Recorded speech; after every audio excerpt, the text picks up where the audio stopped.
Welcome back to the Half Cut Podcast, where we get drunk and we argue over whose piece of pop culture is the best. So I'm your host, Stefan, and this is my co-host, Nick.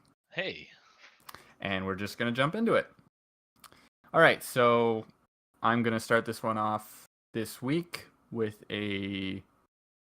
Actually, before we get into this, I'm going to start a new little segment called In Defense Of. And it's just a random thing where we can just bring up a topic of something that you've always wanted to talk about. Springing this on me right now, huh? Yeah. Just right, I wanted to just catch you by surprise on this one because I've been thinking about this for like 2 weeks for some reason, and it's super dumb, and it's just I've wanted to yell it at somebody. So my little quick thing. Oh, and by the way, when we're talking about any of this stuff during the podcast, and you have an in defense of, you can just cut me off and bring it up. So, which you probably never will. I'm not 100% sure what in defense of is. So mine is in defense of Man of Steel, the movie, with Henry Cavill. Isn't it Cavill? I don't care. The Superman film. You're talking about how you're defending him. At some level, you must care. No, okay. My thing is, this is a two-parter. It's Man of Steel and... No, it's Man of Steel and Batman vs. Superman. Okay. Why don't you just make it a three-parter, add in Justice League too, and just be like the DC Cinematic Universe? Sure. Yeah, let's throw all that in real quick here.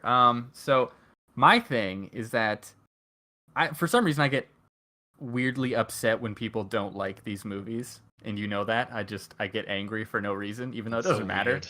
They can hate it if they want. I know. You got like a majority stock ownership in fucking DC or something.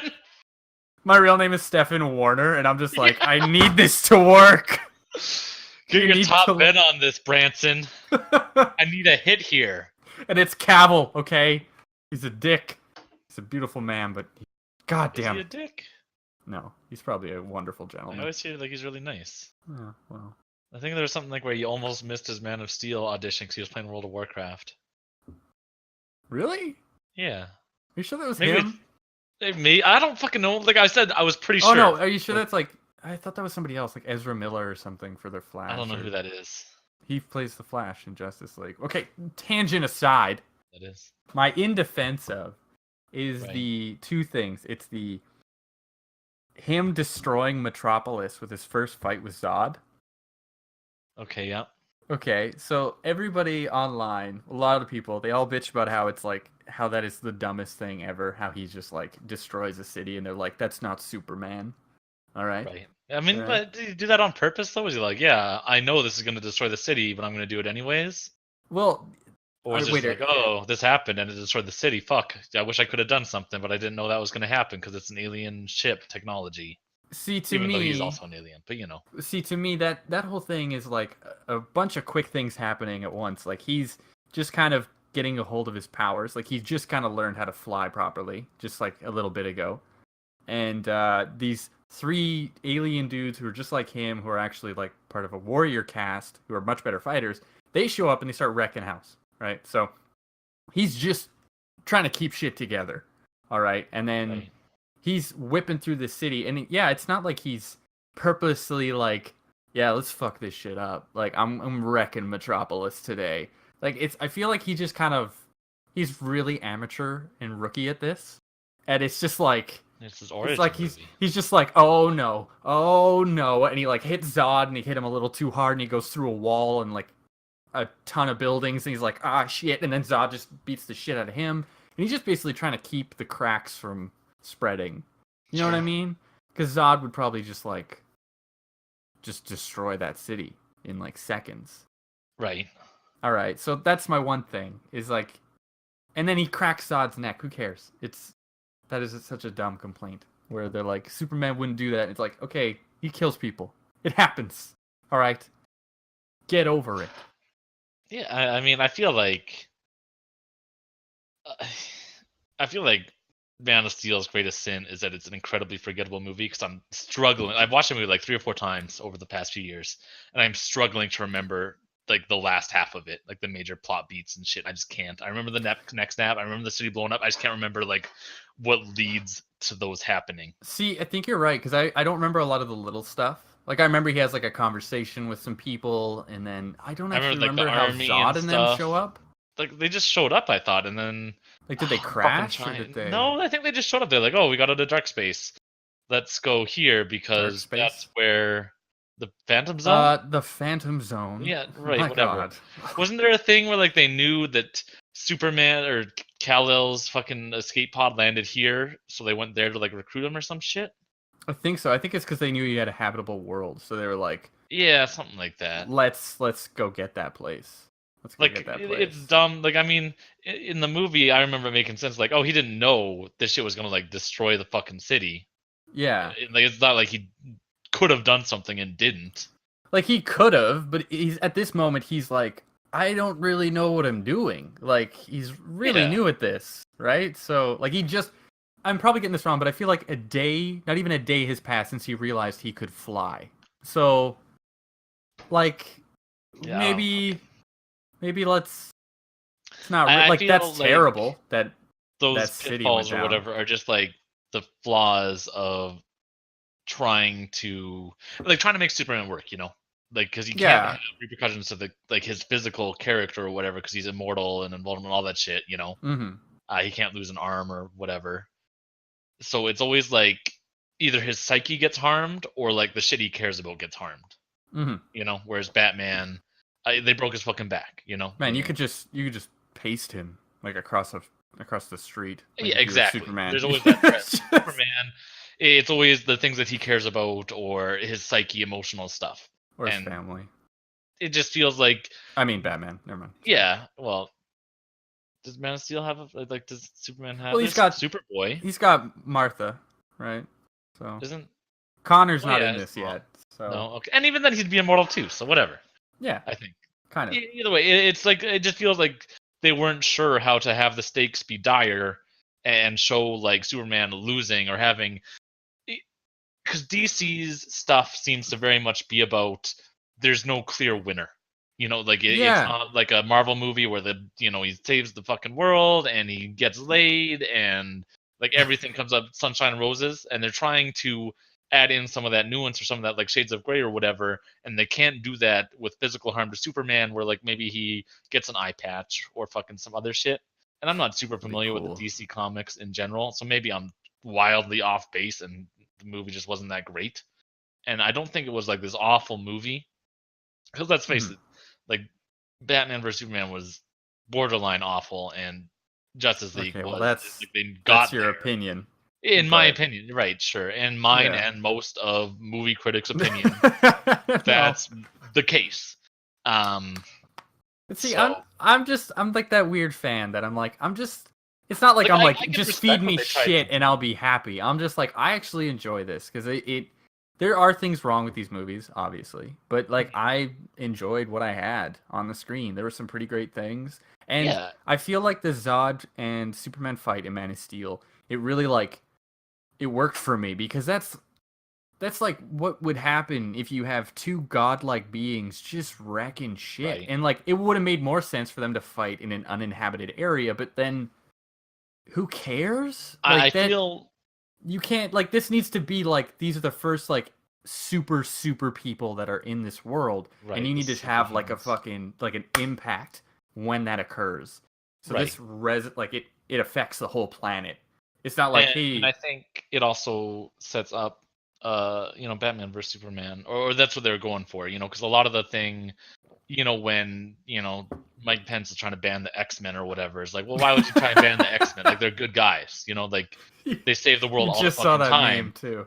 Yeah, I did. And if they're coming off the back of Man of Steel, where literal superhumans destroyed a city, I feel that gives that plot. It just makes it a more legitimate plot point instead of like, oh, generic government is evil and wants to ban good guy. It's like, well, so far we found 2 of these guys, or 5, I guess, whatever. With the rest, they could kill everybody. Yeah, like we just saw what they could do, and now there's this one dude who we don't like. We need to protect ourselves. We can't just rely on one dude who who knows what'll happen in the future and all that shit.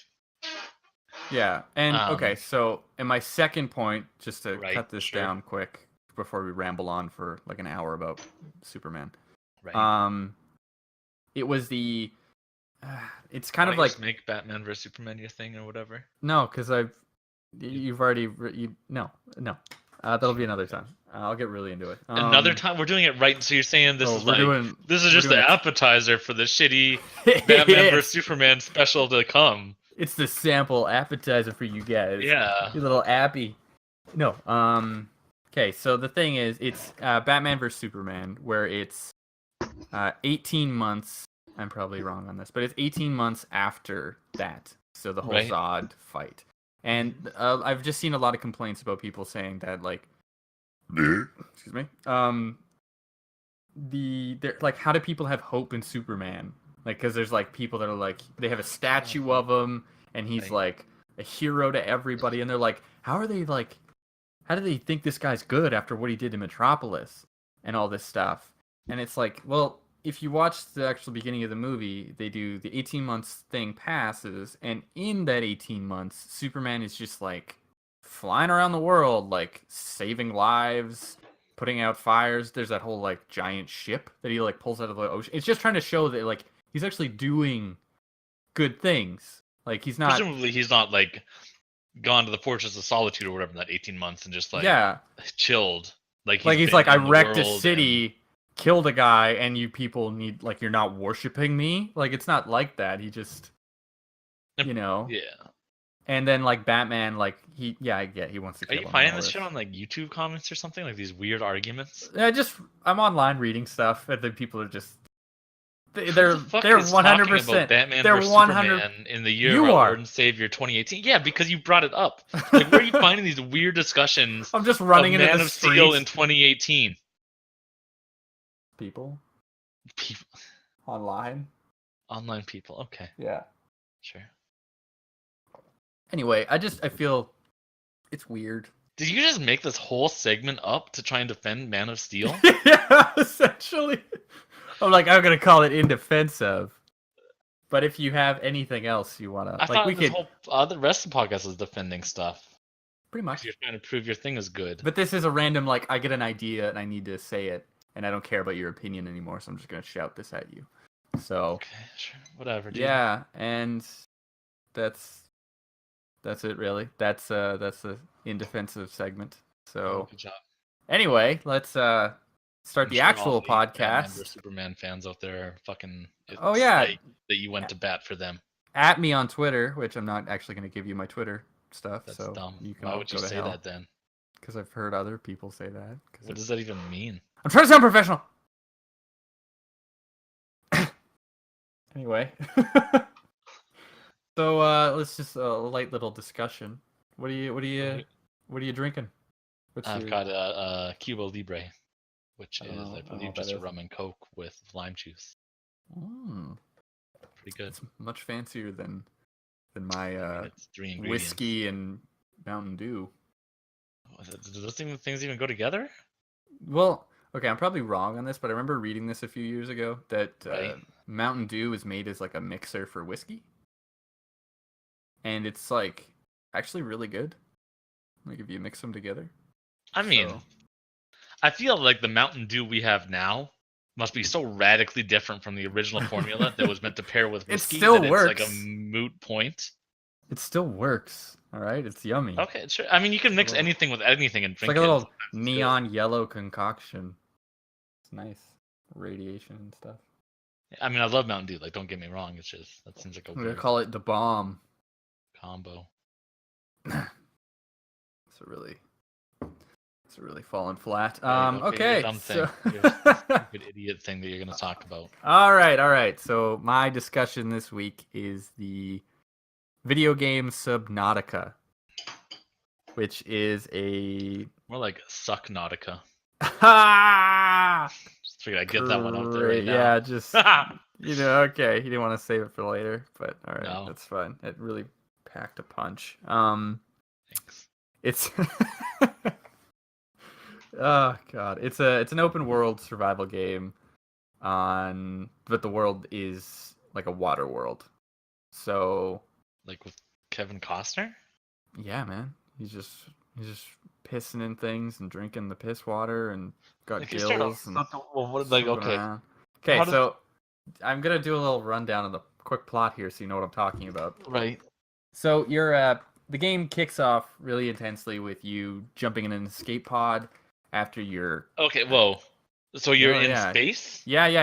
It's the Okay, 22nd. maybe start there. Oh Okay. God, I have like a whole system of where I'm gonna go with this. Maybe start at the natural place that you would start telling a story, All right, setting up the fucking the scene. year is something. It's the 22nd just century. said, I okay. don't remember the Thank year. you. All right. You're on a spaceship called the Aurora. I don't Okay. remember if it's a colony ship or whatever it is. I think it's a science vessel or some Sure. crazy that shit. Sounds right. You are nameless protagonist. Okay. All right.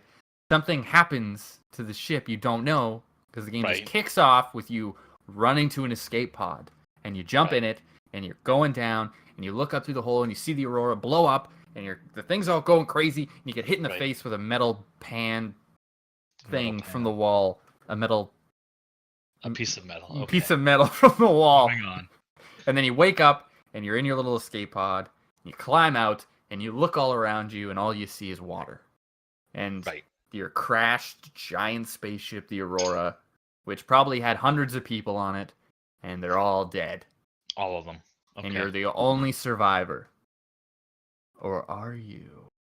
Bum, bum. I don't really remember, actually. You might be the only survivor. But anyway, Fair enough. so that's where the game kicks off. So it's an open world survival game, but it all takes place 98% takes place underwater. Okay, so I saw this game Like, years is ago. This What? survival in the way that, like, oh, Rust, I've got to get It's fucking crafting. wood to build Like, fucking lumber to build, and I need 8 aloes and a brick to build yeah, a shed. Okay. yeah, But yeah. you're crafting under the water. Yeah, like you can make like a little base underwater, like a little underwater home, or you can make like I like to make a giant submarine, and you can just have everything in there, and you can go around. You can make little, Okay. little You just little make things. a giant submarine. Yeah, you got to get all the materials. You got to find like I don't remember the names. They're like blueprints essentially for the parts, and then you can like you got to scour the ocean floor for all these things because like when the Aurora blew up, all these things went everywhere, parts of the ship. Right. So it's basically like you find a piece of the tech that you want, and you got to scan it, Mhm. and then you get like 3 pieces, and you can build that particular thing. So it's a really cool game. It's really like I'm immensely afraid of deep water.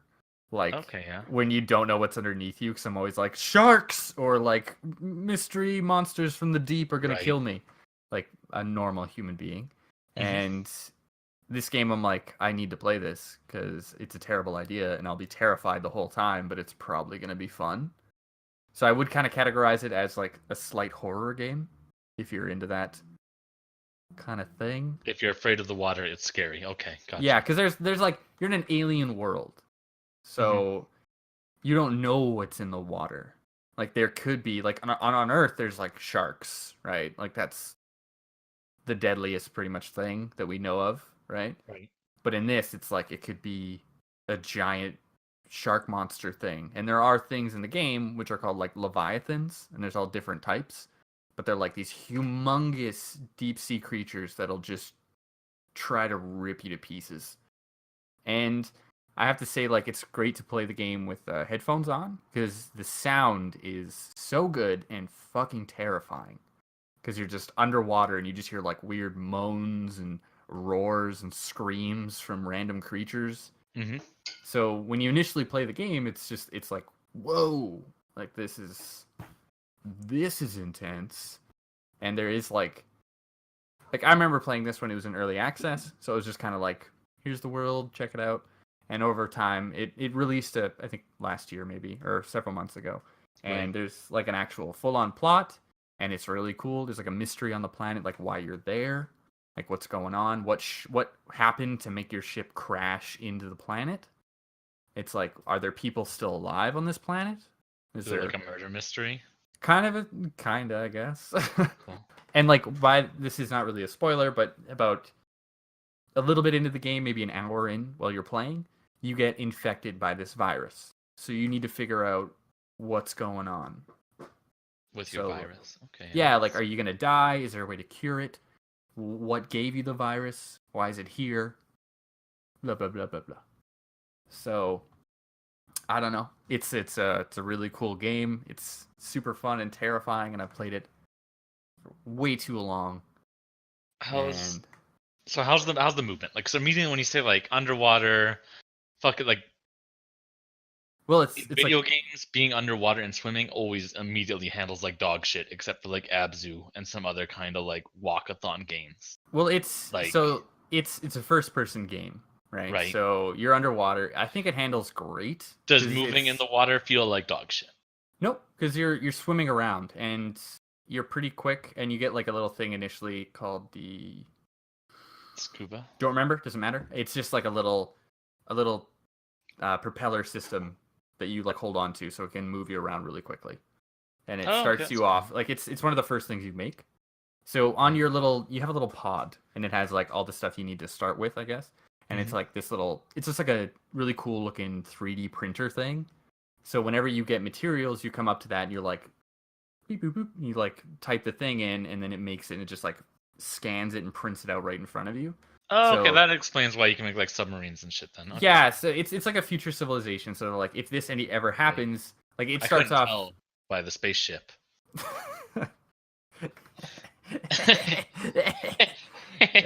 You're such a dick. So they have like a thing where like the computer, like the AI talks to you, and it's like, well, you got to go through your crash procedure. It's like make things, make a base, survive, and then it's like send out a distress call, and it's like all this stuff. So it just it's a way for the game to show you how to play it. Like, so what's the point? Is the point of the game like a plot? Is a lot like a mission based, or is it mostly just like survive, explore, that kind of make your own game? Here's some missions to kind of give you some stuff to do. It's not really linear. It's not really linear. I mean, it's like an open world survival game. Yeah, so you can just fuck around. But if I did all the missions, is it like a 20-hour game, or is it like, yeah, here's 5 hours of missions? Most of it is kind of doing your own thing and having fun doing it. Well, that's hard to say actually, because it might be around, I'd say maybe 10 hours, maybe 15. I have beat the game. Okay. I played it for a long time because I did a lot of stuff, and I was screwing around, and then it's like kind of game like, yeah, technically if I want to beat The Witcher 3, I can do it in 10 hours, but it was an 80-hour game. Or there's a glitch and I can do it in 5 minutes, kind of a thing. But like, yeah, or just like, but if I'm looking for like a narrative experience, is it for me, or is it more? Yeah, there's a mission there. If you like, there's a story there. If you kind of want that sort of thing, but the core gameplay is a make your own fun, explore, go see what's in that cave, even if it's nothing. Sometimes it might be something type of shit. I feel like it's both, because you start out the game kind of like wondering what the hell's going on, and then it just kind of like take it easy, make your stuff, kind of explore. Is there dialogue? Yeah, there is. Like there's you find it's kind of a classic trope. So there are trope. other characters. Okay. Nah, hold on. Oh. There's kind of a classic trope in gaming. So you find audio logs, kind of a thing. Oh my god. I know. But sometimes you find like computer systems that will like communicate with you, and your character never does really speak. You don't really get to see your character ever, kind of a thing. I can't remember if you're a guy or a girl. It's just you're just somebody. So, but like no, well, it is I think it's a really good narrative experience, because you kind of just start exploring, right? So you're just in a little reef, you're checking stuff out, and then you gotta like, well, the ship's over there, and I need better tech so I can survive here. So then you want to like go there and figure it out. So when you go there, you start to like, I'm not going to spoil anything, but it's just kind of like, you go there and you kind of get like, what happened? How did this occur? Right. Like, what's going on here to even get us into this position? And then you start checking out the environment a little more, and then certain things show up where you're like, that's a mystery that I need to solve right now.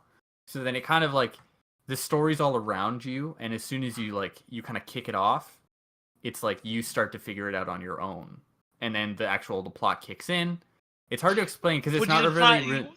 Is it like Dark Souls, where a lot of stuff is kind of like, oh well, if I piece together these 3 audio logs, I can kind of sort of see what happened, even though the game doesn't explicitly say, yeah, this is what happened.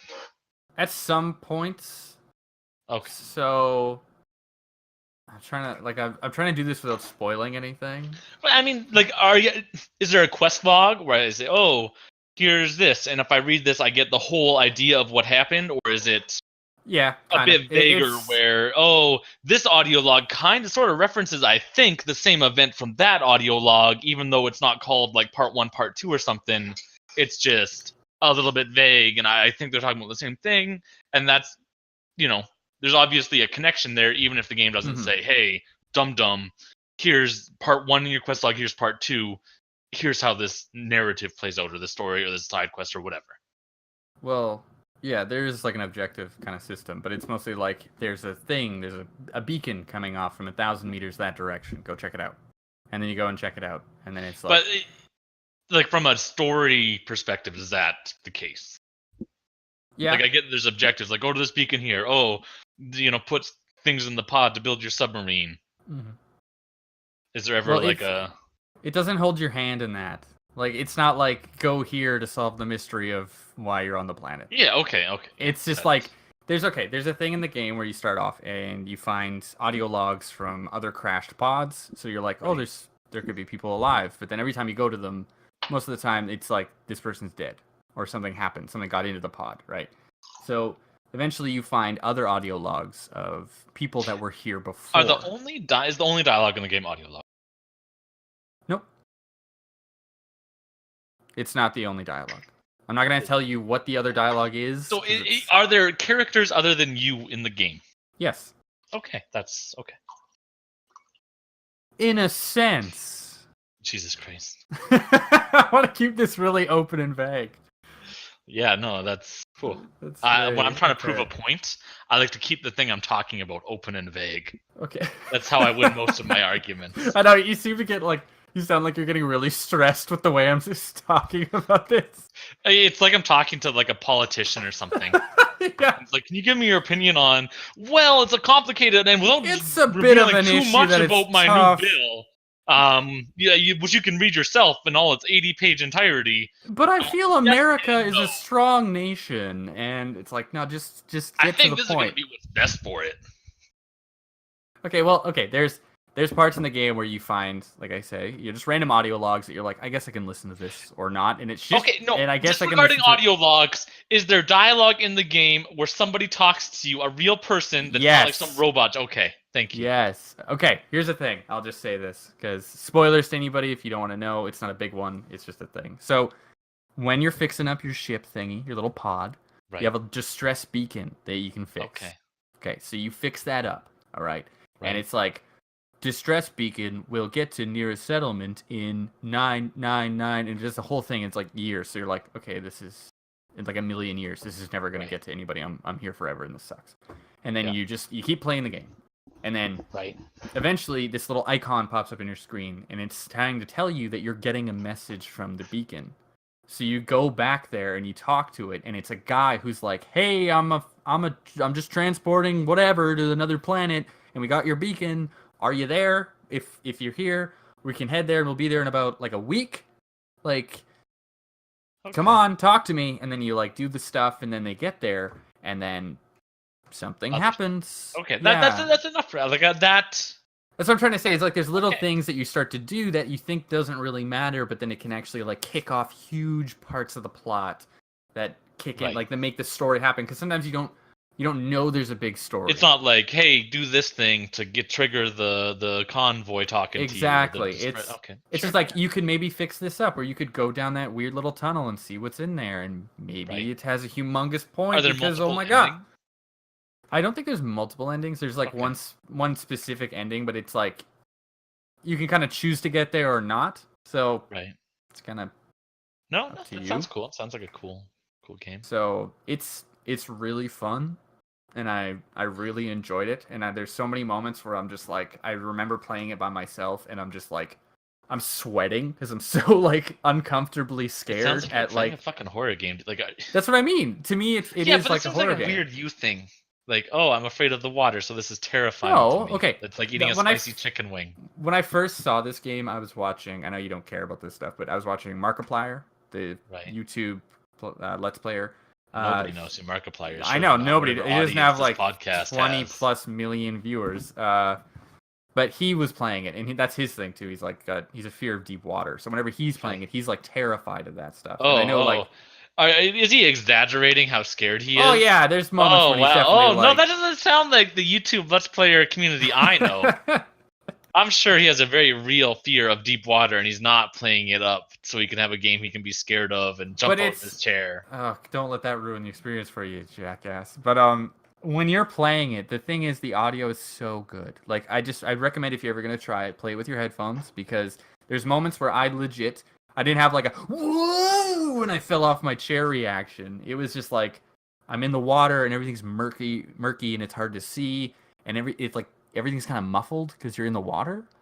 And then you hear this like slow buildup of a roar getting louder and louder. And I'm like, what the fuck? And then I'm like, because you have like, it's every direction, right? It's not just front and back. So you're like looking around and you turn around and there's just like a giant sea monster that's just bearing on you. And you couldn't hear it because it's just, that's the environment you're in. The sound, deafened muffling or whatever. Yeah. And it's kind of cool. It's a terrifying experience, but it's so fun.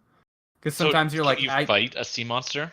Yeah, there's like you can upgrade. You get like torpedoes or whatever. Yeah, you can get like there's a little what the hell is it called? It's the sea moth, I think it's called. It's like a little boat underwater sub thing. It's like a personal sub. It's a little thing and it's really fast and you can upgrade it to get like taser things, missiles, little stuff, and you can shoot these things. And also there's like the thing I know you'll like. There's a little mech suit you can get. I like mech suits. Yeah, and you can use that to like mine or attack things or like that's cool. Grapple Is there a lot of creatures? Walls. Yeah, there's a ton of. They're actually, I think they're still adding fauna monsters. Like I think they added a new Leviathan. Sorry. What did this dev do before? Subnautica was the game. They did. Oh crap! There's these other. Shut up. They did this other game. It's like this game is technically a prequel to this other game. It's okay, sorry. The developer is Unknown Worlds Entertainment, which did it's a series called Natural Selection, which is I think their most famous thing. Fuck? Which started as a mod for Half-Life. Yeah, I remember Natural Selection. This is you know this? Weird. Yeah, dude. Okay, This was like a weird FPS fucking strategy hybrid. Yeah. Holy shit, that's what they did? Oh, I clicked something. That's great. Oh, yeah. That's so fucking weird. That's cool that they're still around, because I know Natural Selection 2 bombed, but that's cool. Okay, well, plot-wise, this game is a prequel to that series. So wait, how? What the fuck? It's a spoiler. Okay, spoiler moment, I guess. Just give me clip notes here. Like, is the virus... No, I'll say it really alien quick. Virus? Yeah, because it's in the game Natural Selection, the bad guy, the aliens, I guess they're called the Kara. Right. So in Subnautica, when you get this virus on you, you scan it and it's called like the Kara virus. Right. So you're trying to figure out what happens, and it's like, is this something that can be contained? Is this something that couldn't be contained? So when they pick you up, you spread the virus to are you cured? Do you cure it? Kind of up in the air for that. So no, that's cool. That's cool. I'm glad they're still around because Natural Selection 1 and 2 are a dope game that just like they didn't hit at the right times and there wasn't enough polish for them to really take off, and it's a hard genre to balance and shit like that. So, but like really fucking cool still. Yeah, so I guess they went into a slightly different direction, but it really paid off for them. I feel like an FPS strategy competitive game versus an open world, I feel that's a very different direction. Well, they're both first person, so there's something. They're both there. Video games, so I mean they are. You got that connection. They're both made on Earth, so that's another one. That's another one. So. Well, good for them. I hope they're not Subnautica. I've heard Subnautica before, so it sounds like it's pretty successful. So good for. I'm glad they, Yeah, and an interesting thing is, it probably would have been famous in its own right, but it really kicked off because of Markiplier and Jacksepticeye, the YouTubers. Oh, yeah, wow. Because they played it so much and they got a lot of attention towards the game that the devs were like able to add so much to it because so many people bought the game, and good for them. It was just like a really interesting way to get attention to that. So. Oh yeah. And I know you would hate players this. Drawing attention to a game. That is weird. That's an interesting way. You're right. I know you would hate this, but if there's a certain pod in the game that you can find it, and there's a little Markiplier doll in the pod because they That's added cool. it. That's cool. That's a neat thing. Yeah, and whenever to you add. I poke like it or Easter whatever, eggs. it just screams. It goes at you. whoa, and he Yeah. falls out of his chair. And it plays Holy his little shit. Markiplier too. He gets fucking $80 in donations, 10 million viewers, and he's added to a clip reel called Markiplier gets so scared playing this game, and it's just like a fucking zoom in of his face being scared, and it gets 80 million views, and there's fucking just you click on the video, and just in the distance you can hear fucking sirens going off. What? That's so crazy. I'm good for them though. That's cool for them paying it back, I guess, because he needs more exposure, of I course. feel like you're a bit jealous of Markiplier and his success. I mean, like good. No, honestly, like 100% good for him for like I've never let's played or whatever. Good for him for cornering an audience of like retard YouTube children to support his gaming. I don't know. I guess like, I'm one of those. Like honestly, 100% good for him retards. for finding a market. Like it can't be easy to do what he does for sure. Man, I just can't. That's lucky to just be like to get in on that at like the beginning. Do you know what I mean? Like for sure. Like there's definitely an element of chance and luck and and entertain. Like it's not everyone could be entertaining and on for and edit all that shit and put in the work. Put in the work getting 10 views for 2 years or whatever until you start getting exposure or whatever the case. I'm not big on YouTube, but and see like my thing I'm sure is he's very talented. Like sometimes even I'm not like because Markiplier he can have interesting ones where he's like a normal human being playing a video game, but sometimes he does definitely just like it's like man stop hamming it up. Just calm down. Like if I could ham it up and that. Like it works. It works. Money, yeah, 100%. I would ham it up, even if I get it. Some nobody on the internet said, "Oh, I hate Markiplier." He just hams it up. Like, it's yeah, well, he's got millions of dollars. Yeah, so. It's definitely he's marketing himself, right? And that's fine. I can respect that. Like 100%. Yeah, but it works for him. He's got a charismatic personality. Where some people I have seen other people play do let's plays that are just like they just look like they've not everyone's an instant success. Well. It's like some people that are just As we do this it doesn't even look like 0 fucking people. Some people just aren't good at it, they're just fucking a little bit dog shit. Well, I don't think we sound like. Oh, I got an impromptu segment here where I defend some shitty movie. I didn't tell you about this before, but I'm gonna take 15 minutes. I'm defending The Room. I think it gets too much shit, and it's just Tommy Wiseau is a fucking genius. Such a funny story. Did you watch this random thing? Did you watch that movie? The Room? I've honestly never seen it, but I feel like I've seen it. No, the James Franco. I heard he was doing one, but is it out? Did he? I think it's on Netflix. It's actually really good. It's really funny. I'm not gonna watch it, but I'm glad to hear that it's out. Yeah. So. Yeah. Well, thanks for shitting on everything I love, like usual. That's great. It's great, Nick. That's what I'm here for. Anytime you need to be torn down, just like a peg, I got you. So I'm a little bit too excited to do this podcast. Hey, Nick, I'm having a good day. And you're like, yeah, but you're a piece of dog shit. And I'm like, thanks, buddy. I'm never that explicit. You're more personal. I like to get to the core. Like, I don't attack you directly. I just attack the things you like. Didn't your father leave you? Like, as a child? No, like, that's you. Oh, yeah, yours? Like, I think you did, right? Oh. Isn't that what happened? Yeah. That's too bad. Father Day's coming up, huh? Oh, weird. Look at that. What are you getting them this year? So. What do you do? Oh, wait. Oh, that's probably going to be hard, huh? I gotta go hang out with my dad. Anyway. Yeah, so we had a thing. We're going to go to a hockey game and then play catch later. But you probably don't know what's that. Oh. I'd ask you to come, but that would just be weird. It's kind of a two-person thing. Yes. It's kind of like a loving father and his son thing. Yeah, you really need a personal bond with your progenitor to make it work. So where are we going with this? What is I don't. You brought it up. This brought it up. Like I feel like the second you brought it up, like it was like free game for me. Like this, the thing that I could. It was always a weird thing to bring up. And make fun of, but the second you brought it up on yourself, it was like fucking. You issued me like a hunting tag or something. It's open. Go. To go in. Yeah. Take him down, boy. No, he brought it up, so it's okay.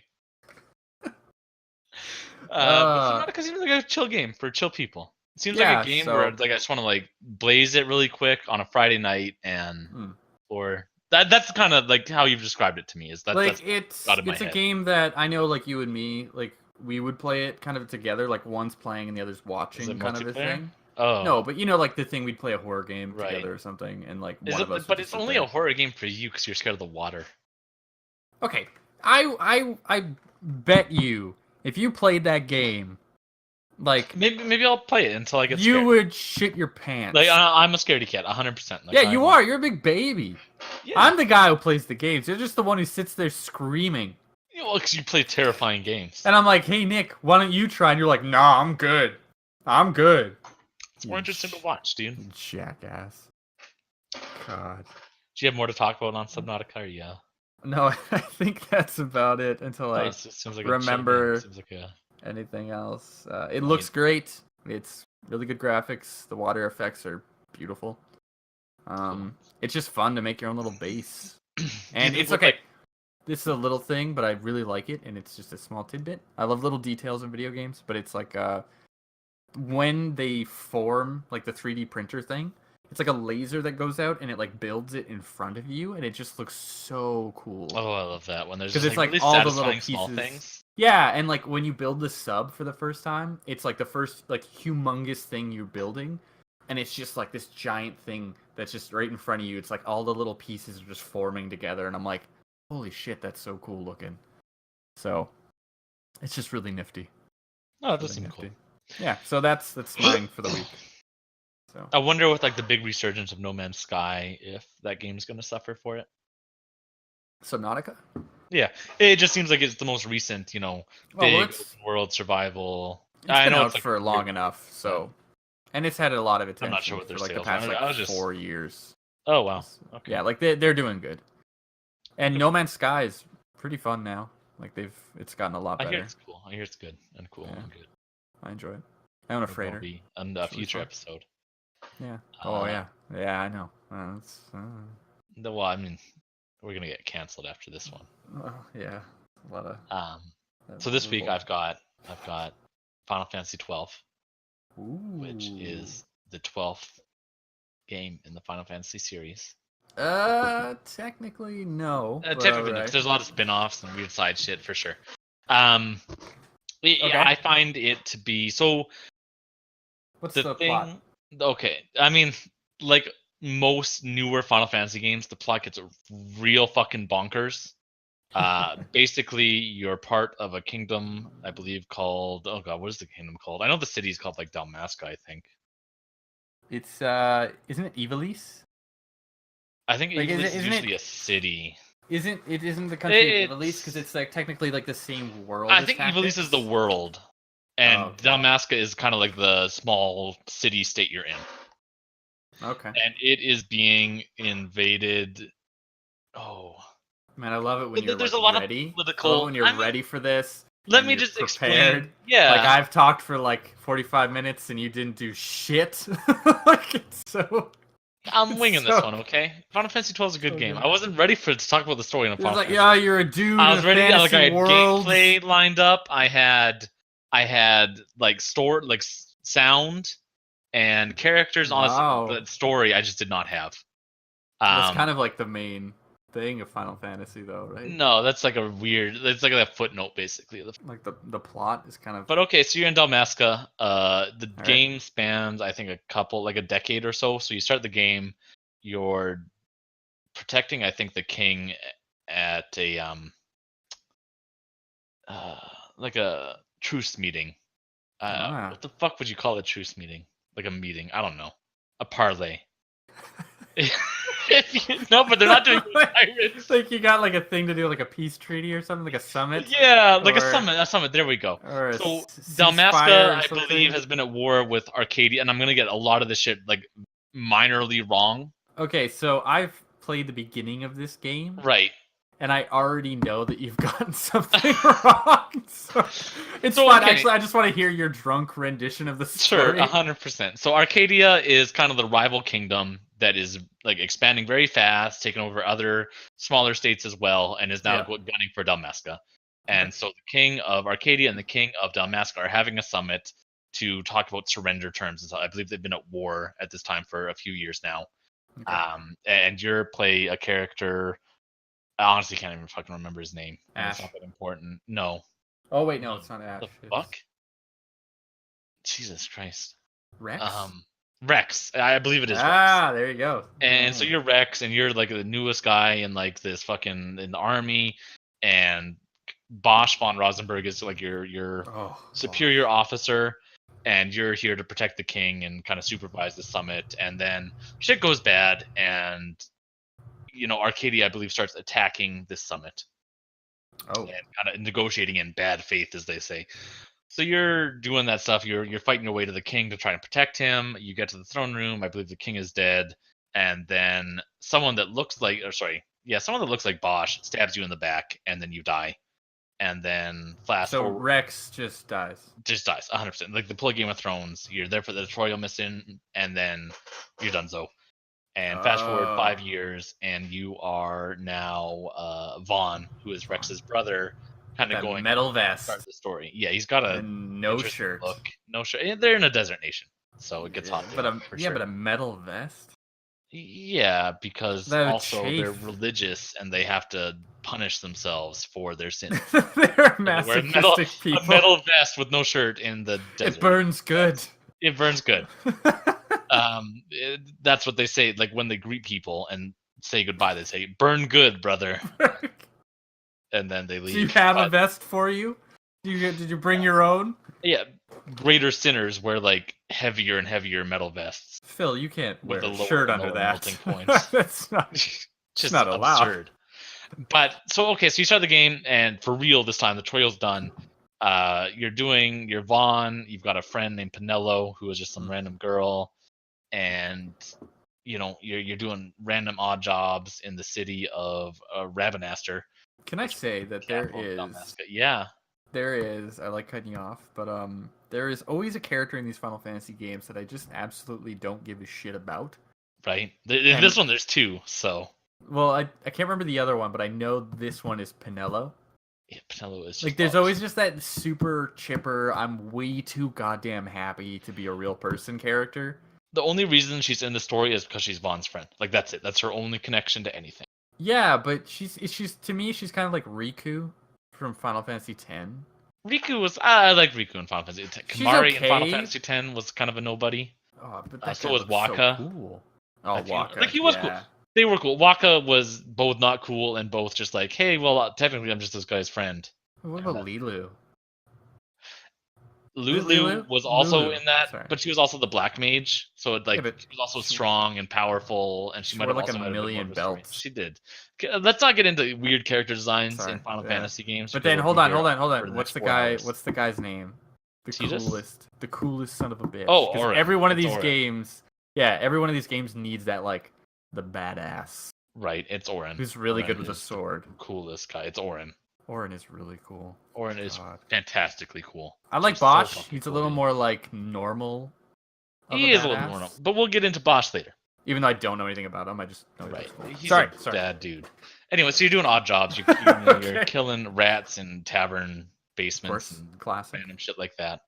And then you get kind of swept up into this magic plot. Rats? No, just regular ass rats. Oh. Killing various desert creatures. Like bunnies? I think bunnies, yeah, maybe. Like lizards? Pinello. Lizards, cactuses. Like fennec foxes? Sure. Yes, 100%. What about like birds? Birds are a little bit out of your territory, I think, at this point. Oh, they're more of like a level 7 creature, and you're like level 3, killing level 3 stuff. Shit. Yeah, you need to grind a bit. Matthew McConaughey from Sahara. Like, is he a boss? He is the boss of the game. And I should have said spoilers before this, because that's a big plot point. When Matthew McConaughey's plane from Sahara crashes into the final boss, and then turns into the final... They did some weird... There. Like, Kingdom Hearts was really taken off at the time, so Square Enix was looking for all these sort of crossovers that they could kind of do. And there's a part where Final Fantasy XII and Sahara just kind of mash in together. It's a at great the end. mashup. There's also the director's cut of Sahara, where Bosch von Rosenberg saves Matthew McConaughey from He the desert. slits Steve Zahn's throat. Yes. That's yes. Cool. But more realistically, so and it's a very plot-heavy game with a lot of like political shit going on, and I'm not gonna spend a million years going over the whys and hows. Well, that's and all why this we're shit. here. We're here. No, shut the fuck up, dum dum. Go back to the dum dum factory. Wow. That's what my dad said. Arcadia, who again is Dalmasca's rivals, is their governor or whatever, is throwing a party or some shit. As a smarmy desert street thief, you decide to... Oh, like Aladdin. Yeah, basically like Aladdin. You decide to kind of sneak into this party and steal some shit. Okay. Along the way, you meet Balthier, who is a kind of a Han Solo-esque character. Fran, who is kind of like a Chewbacca here, although she's like a hot bunny lady that can speak, so it's a weird parallel. But she's also like Balthier's bud, so that's kind of where the parallel comes in there. And you also meet... Are they just friends? Yes. Okay. Maybe they're banging, I don't know, but they're not official. You also meet Ash, who is the deposed princess of Dalmasca, as the king died 5 years ago when Rex died, and all that stuff. Spoilers. Yeah, it's like, again, a spoiler for like maybe the first 5 hours of this 80-hour game. Okay. Now... So you're going into the party. You bump into Right. everybody. You go into the party, like a lot of shit happens, and that's your base party. And then now with Ash in the party, you're kind of on a mission to restore Dalmasca to its former greatness. And kind of like that kind of thing. There's a tons of weird plot shit that happens in between. I'm not going to get into that. Now, the big thing and the cool thing I find really neat about Final Fantasy XII is the insane Star Wars parallels. Because in this scenario, it's like the Han Solo thing. Han Solo is Balthier, Chewbacca is Fran, the bunny girl, Osh is Princess Leia, and Vaughn is Luke. Pinello's like nobody, but Bosch is Obi-Wan? Kinda, sorta. Oh, okay. Like, yeah, I would probably say that. Okay. And like desert. If you look at the opening cinematics at the beginning of Final Fantasy XII, like the Star Wars Episode 1 parallels are real fucking obvious in a lot of the designs of like the aircraft and shit like that. Oh, I guess it kind of looks like Naboo. It does, a way, right? Sort of. Okay. There's bits and pieces, I would say, from all the movies that came around this time. You know, the prequels and the sequels. Mm-hmm. There's definitely a little bit of like Naboo, Trade Fighter Federation, or Trade Federation. The Separatist Trade Federation. And also like the Tatooine, Leia, everything, Han Solo parallels and shit like that. Okay. From then on, it gets a lot more political between these two kingdoms. You're not doing the typical, at least not right away, you're not doing the typical Final Fantasy thing of, oh, there's a big bad dude that is Satan / an old god / whatever that we've got to stop before he destroys the world. A lot of it is more First Kingdom stuff or Kingdom stuff where it's a little bit more of a grayer story. There's a lot more plot revelations later on in the game where it turns out there's someone you'd probably call evil and stuff like that. But until then, it's a lot more Can we have like a spoiler moment? Like a little nugget of spoiler. A little nugget of spoilers, for sure. Spoiler warning, everybody who's listening. Spoiler warning. I'm going to explain this really poorly, so maybe open up Wikipedia at the same time. There are gods, and I can't remember what the fucking shit the gods are called in this game, but they basically have access to infinity amount of nethicite, which is basically what nukes are made from in this series. Are these the judges? No. Okay. These are the Aucuria. Oh, and wow. You know, a gajillion million years ago, the Aucuria sealed away the Espers, which are like the Ifrits, and basically like some of the more primal gods. Yeah. Yeah. So they sealed away the Espers, and then they've been kind of like silently from the shadows ruling the world. For the most part, they don't give an absolute fuck about anything that goes on. But sometimes they will gift, a small amount of this nethicite to one civilization and guide them to, to develop an empire and shit like that, and shift kind of like the power of. Kind of like they're chosen. Like you're gonna do exactly. Like, and a lot of it is like weird prophecy shit. Like the old king, I can't remember what his name was, but you go to his tomb in Philip. It definitely wasn't that. I'm pretty Tomb sure of it was Wraithwall. Philip. King Wraithwall was like from 1,000,000 years ago, and he was one of these chosen that was given a small amount of nethicite, which again, most of the world is running on like base technology, like small arms, and a lot of it is like swords and that kind of shit. So is there guns and stuff? Yes, there is guns. Okay. Now, I don't know if the guns are a recent thing or an old-timey thing or what, but again, nethicite is basically a nuclear bomb. So it's kind of like a mix of industrial, like firearm type of tech, I'd call it and a little bit medieval. steampunk. Okay. There's definitely that Final Fantasy thing where everyone strong uses a sword, but all the soldiers use guns, and it doesn't really make sense. But you don't try not to think about it too much. And they're just wading through them, like cutting a swath through soldiers, even though they could just be like, "I can just shoot you in the face." Getting shot down by the 30 soldiers you're facing or whatever. Yeah. But my health is higher, so it doesn't matter. My defensive stat is higher than their attack stat, so I take a very small amount of damage. You're with agility, but plus I've got a white maid with me casting. Of course, it doesn't even matter. Doesn't even matter. Just do a Phoenix down, and if I die, 100%. I don't know why nobody why isn't everybody just hoarding Phoenix Downs? Like this whole society should run on Phoenix Downs. Use the Phoenix Down on Aerith. I don't know. Dude. Every society should run on Phoenix Downs in this universe. Should be the new universal currency. Yeah. But going back into Final Fantasy 12, so there's these ancient beings basically running the world from the shadows again, and I use the word like running the world like real fucking literally. For the most part, they do not give a fuck about what goes on. Then there's this rogue Ocuria named the Knot that has gone to, I believe it's Arcadia, the Arcadian king's oldest son. Okay. And kind of said like, hey, this is what's going on. Here's how we make nethicite. Here's everything. Let's like break this cycle of them picking a chosen one every 100 or 1,000 years or whatever, that kind of thing, and let mankind's destiny be their own. And so that's what's basically spurred on Vayne, who is the son I referred to previously, kind of being so aggressive. Okay. And now, over the course of the plot, he's killed, I think, 2 of his brothers and his father in order to kind of become the leader of Arcadia, as well as some of like the other politicians and high-ranking people and that kind of stuff. Okay. Now, eventually, it become Vaughn and Crew's goal to stop Vayne, and that's basically the rough summary, plot summary of Final Fantasy 12.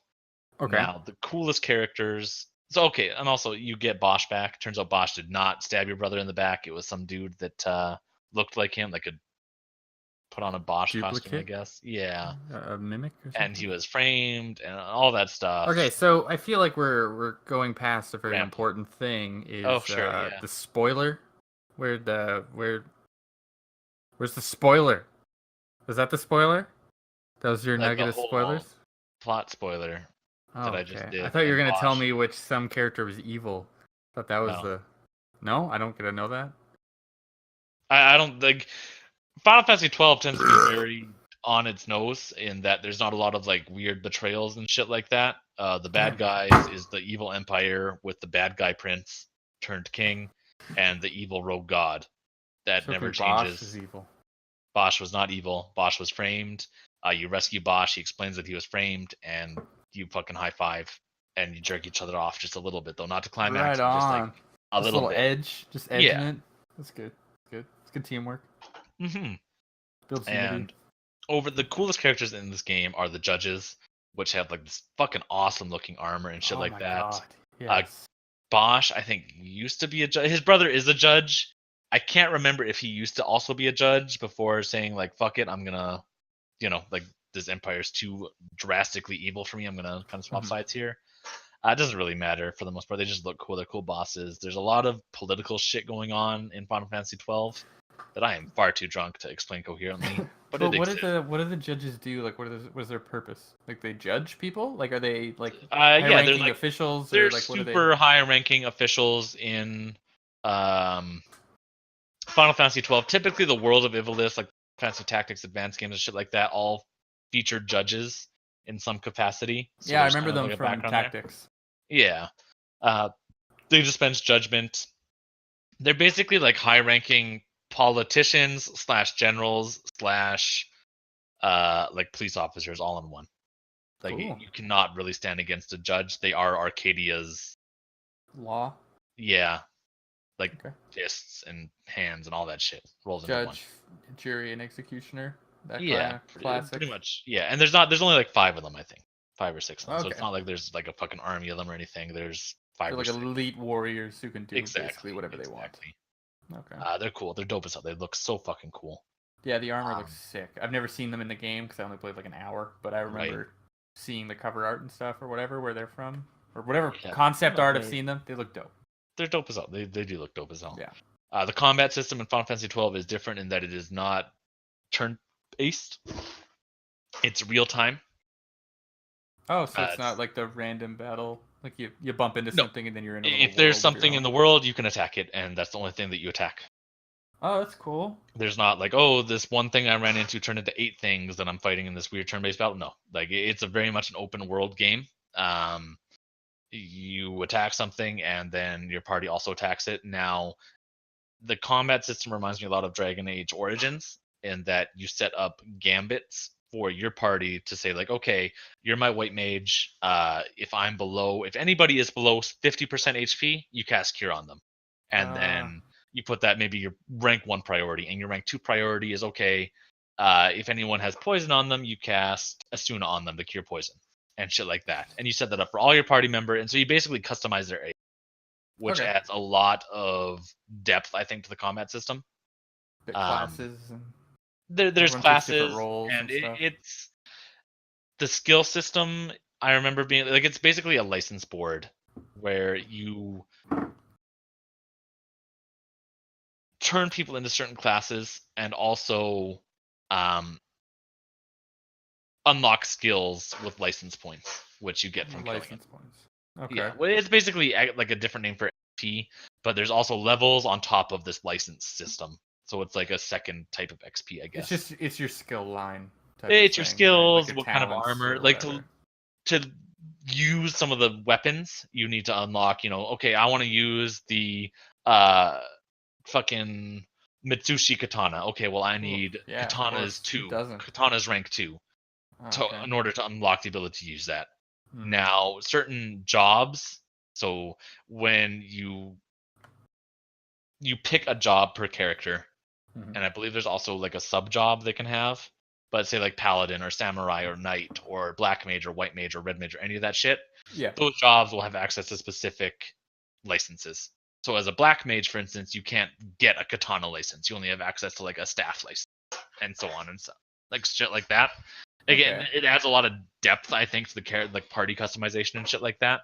Like if you like to min max, it's awesome because you can, make the perfect party with the perfect classes and the perfect weapons and all that shit to just totally bust the fucking game wide open. So if you get like a particular license, you can't use that in any other class. Some things. Like, so if I unlock katanas and I was a white mage after I got so you can't katanas, then I could use the katanas, or it doesn't work? So a white mage doesn't have katanas as an option. Okay. You could be like a white mage main class, which I believe like was like a samurai subclass, and then you could unlock unlock katanas on the samurai, and then you could kind of use katanas on your white mage character. But usually that's not an ideal build setup, obviously. It sounds like a lot like Final Fantasy Tactics. Like it sounds like they took a lot of elements from that and put it into this kind of game. That's the system in the international edition. In the base edition of the game for PS2, that system did not exist. It was some other dumb shit and sucked. The new edition of the game on PS4 and PC, it's called the Zodiac Edition, uses this awesome new system with classes on top of the license points. Basically, cool. Like if you know what you're doing, you can bust the fucking game with like obscene class combos and shit like that. Dope as hell. Dope as hell. But it doesn't get the Final Fantasy X-2 sweet ass, we're all gonna sing and change costumes type of thing. No, it does not. There's no musical numbers God that I. damn it. The cool thing about the combat is that if you set up your gambits properly, the game plays itself in combat. Like you can literally run up to a mob, and maybe your top gambit is set to mob any attack, and that starts combat, and then your other stuff just if enemy equals party leader's target, cast whatever. There's so much customization in there that one of the popular grinding strategies was to set up this auto combat so that your characters could kill mobs and then set up a rubber band on your fucking So you didn't controller. have to even be there? Yeah. You could just start it off and then go Final get a Fantasy burger? 12, I did it overnight. I left on PS2 on. I fucking set my rubber band up to fucking run around and find these mobs, zone in, zone out, so the mobs respawn and shit like that. And my team did the rest. I love a game that I don't actually have to play. That's Yeah. so great. It was a lot of it was just like you don't have to do that by any means. You can just play the fucking game. It's not overly hard. Final Fantasy 12. So there's a lot of bounty hunts in this game where like, oh, go kill this monster. Oh, you got to this town. Here's the hunt board. It says go kill these 3 monsters. Eventually, there's a hunter's guild where like you rank up and shit after doing a bunch of hunts. And some of the super fights in this game are fucking disgusting. The ultimate boss, which you might have heard of, is called Yasmat. He's an optional side boss, like all Final Fantasies have. He's unique in that some of the quickest kills to beat him are in the, I believe, 35 to an hour range of combat. What? Yes. He has 35 hours. No, 35 minutes. Oh, fuck. I was like, what? Yeah, no, it's like usually about an hour. He has over 50 million health. Okay, that's still pretty long though, 35 minutes straight. He and he has other absurd mechanics, where like he will heal himself and shit like that. He's fucking tough as hell, and it just, I don't know. I'm not doing it justice, but isn't there a boss, just jumping games real quick here though, like on the Final Fantasy track?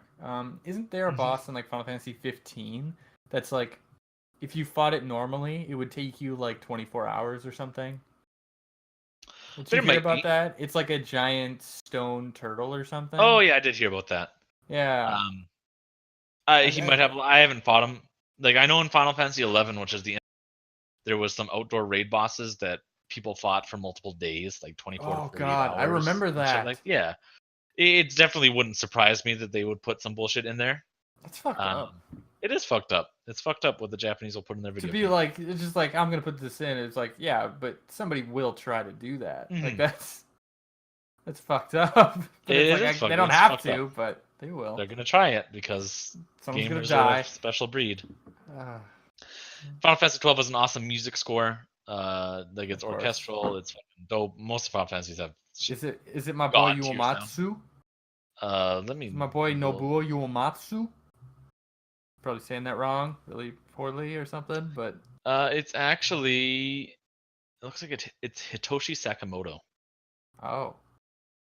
Either way, fantastic. You have the option of using like a remixed orchestral soundtrack with the Zodiac edition, or like just like the original PS2 version. Shit. Final Fantasy has great music though. It does. It legitimately does.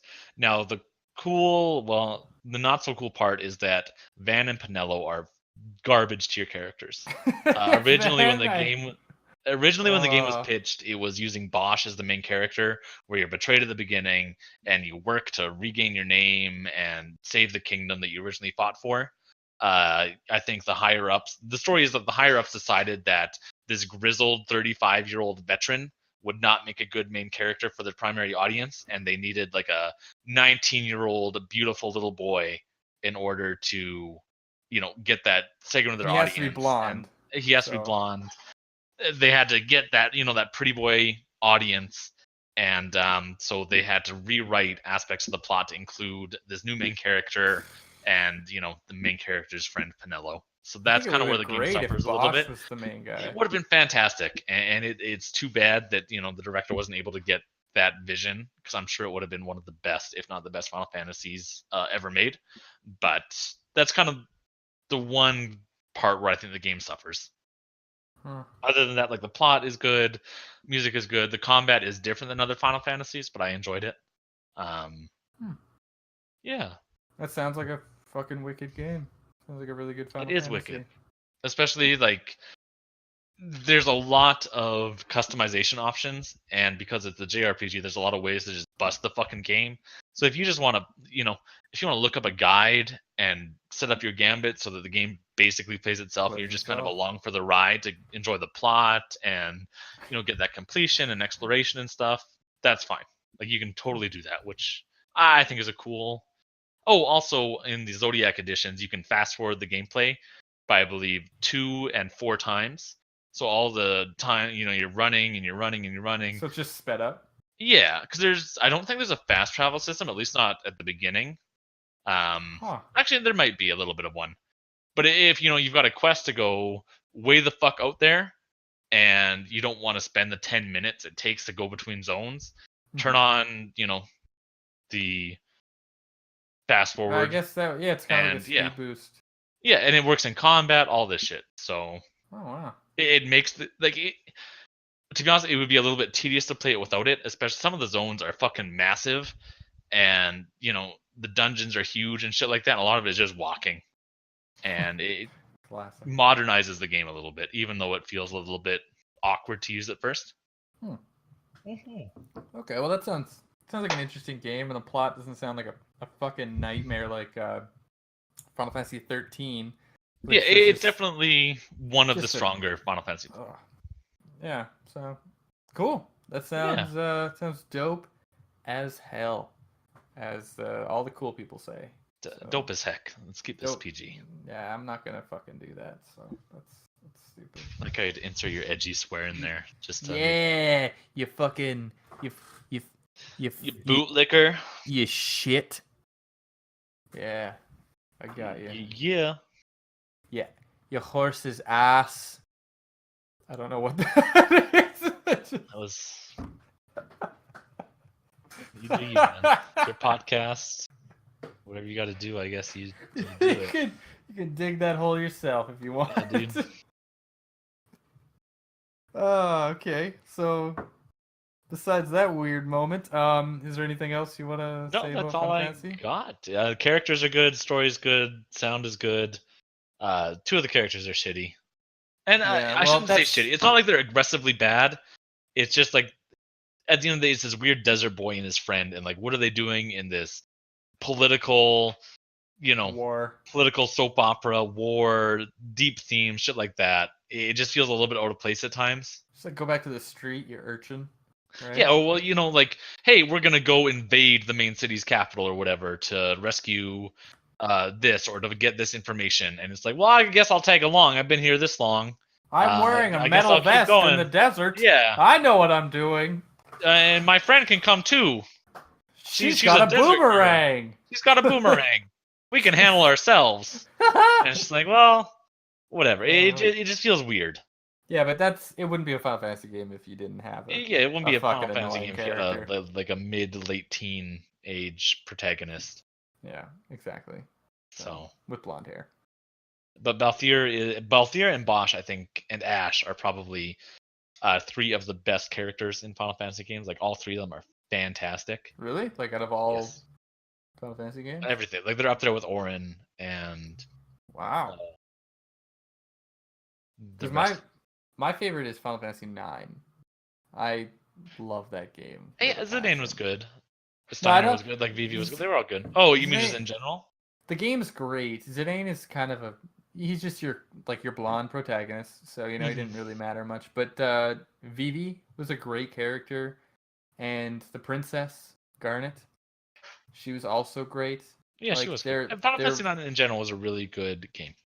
Because I know this is not the topic, but I just wanted to say, like, the thing I liked about Final Fantasy 9 was it had this kind of like a cartoony appearance, and it seemed kind of childlike, but it was very messed up. Like, it had some really dark tones. Who was it? Kujo was the villain? Yeah, Kujo and the Queen. Yeah, there's a lot of can't themes on remember her like what it name. meant to be alive and shit like that. Which Yeah, felt like like a what little it bit ahead means of to its be time. even real. Mm-hmm. Like Vivi being like the whatever creation. He's just a weapon. Well, spoilers for Final Fantasy 9, but I think like Zidane, it was Oh revealed yeah. like Zidane and Kuja were both also in that boat. Yeah, they were just like creations. I can't remember what Yeah, exactly it was, but they were just like this race of people that were just made. and I think Kuja was like the villain's motivations or some shit were to either uh, destroy everything because he was just a creation, or they were dark. Like life doesn't really matter, so I'm just gonna get Yeah, rid of type of it, kind shit. of a thing. I just remember that moment where like there's a giant eyeball in the sky over the city, Hmm. kind of a thing, and it just like destroys the city or something. I can't remember exactly what happened there, but I just remember like a lot of people died, and like a city was just on fire, and I'm like, this is Jesus rough. Christ, I'm like 11. This is heavy what's shit. So it's going a good on? game. It was good. No, it's a good game. I like Steiner. He was the stupid, annoying Steiner knight. and Vivi were my boys. Yeah, but he was just always there. He's always like, I got your back. I don't believe in any of this, but I'm here. It's like, Yeah, I'm yeah, just a knight. I'm fucking was on this terrified. This is weird above my pay journey. grade. Shit. So, But no, I think most Final Fantasy games tend to be fun.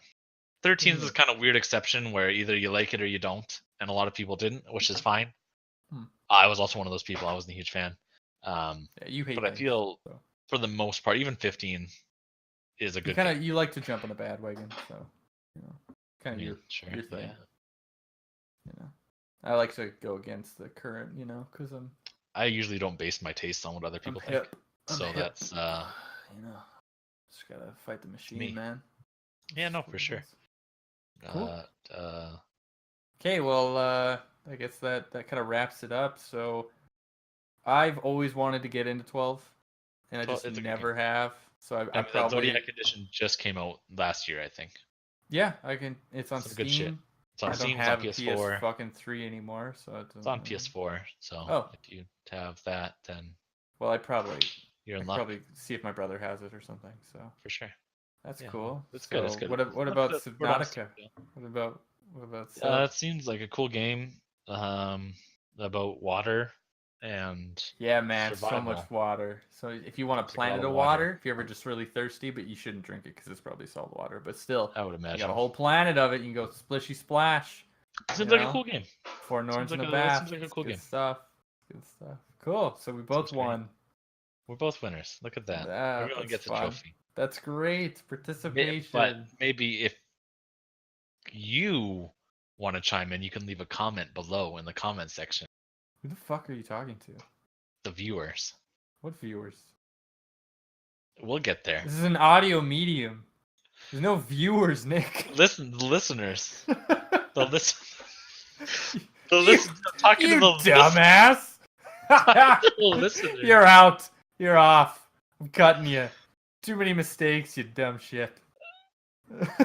That's all they have, dude. You can't. I know. I just keep you in a box until I'm ready to record.